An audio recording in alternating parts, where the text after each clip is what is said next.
Hello friends, कैसे हैं आप सब। स्वागत है आपका यूपीएससी एट होम प्रविशा के यूट्यूब प्लेटफॉर्म पे।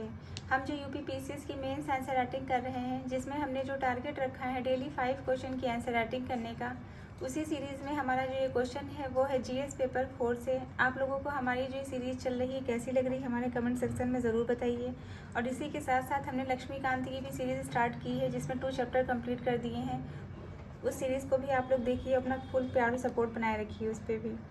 तो ऐसे जो है हम क्वेश्चन को स्टार्ट करते हैं। क्वेश्चन है हमारा, नैतिक विकास व्यावसायिक विकास जितना ही महत्वपूर्ण है कॉर्पोरेट गवर्नेंस के संदर्भ में इस कथन पर चर्चा कीजिए। क्वेश्चन को एक बार फिर से देखेंगे कि नैतिक जो विकास है वह व्यावसायिक विकास जितना ही महत्वपूर्ण है कॉर्पोरेट गवर्नेंस के संबंध में इस कथन पर चर्चा कीजिए। तो सबसे पहले हम इसका इंट्रो देखेंगे। इंट्रो में क्या है, आधुनिक कॉर्पोरेट जगत में जहाँ मुनाफा और बाजार हिस्सेदारी का प्रमुख लक्ष्य है, वही नैतिक विकास का भी उतना ही महत्वपूर्ण स्थान है। यह कथन कॉर्पोरेट के दीर्घकालीन स्थिरता और हितधारकों के विश्वास से जुड़ा हुआ है।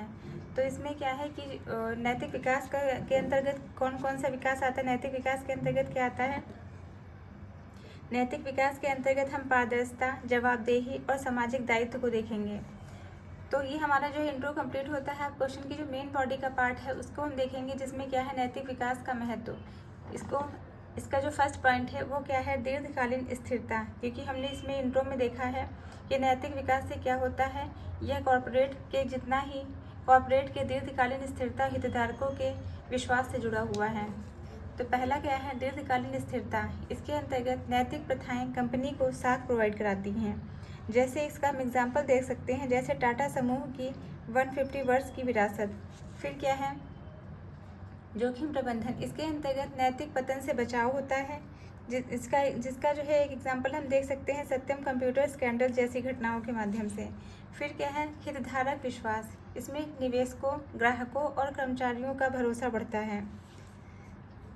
नेक्स्ट जो पॉइंट है वो क्या है, व्यावसायिक विकास के साथ संतुलन। इसके अंतर्गत जो फर्स्ट पॉइंट है वो है ESG मानदंड। इसमें सेबी के द्वारा पर्यावरण, सामाजिक और शासन मानदंड का अनुपालन किया जाता है। इसमें जो है क्या बताया गया है, सेबी के द्वारा जो है ESG का फुल फॉर्म क्या होता है, इन्वायरमेंट, और S का मतलब होता है सोशल, जी का फुल फॉर्म, जी का मतलब होता है गवर्नेंस। फिर नेक्स्ट क्या है, CSR नीतियाँ। इसके अंतर्गत कंपनी अधिनियम 2013 के तहत लाभ का 2% सामाजिक कल्याण पर खर्च करना इसका लक्ष्य है। ब्रांड मूल्य। इसमें क्या है, नैतिक व्यवसाय मॉडल।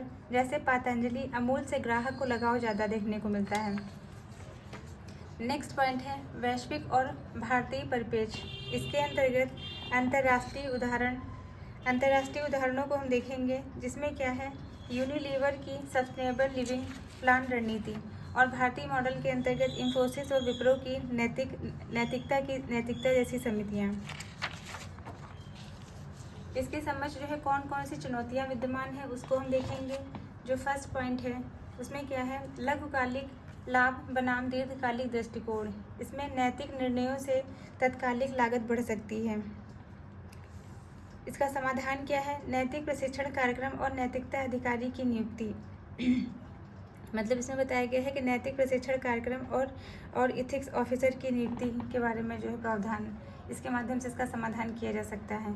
तो हम इसका कंक्लूजन देख लेंगे कि नैतिक विकास के बिना व्यावसायिक सफलता अधूरी है। कॉर्पोरेट गवर्नेंस में दोनों का समन्वय टाटा महिंद्रा जैसी समूहों की सफलता का रहस्य है। भविष्य की कंपनियों को प्रॉफिट विद पर्पस मॉडल अपनाना होगा।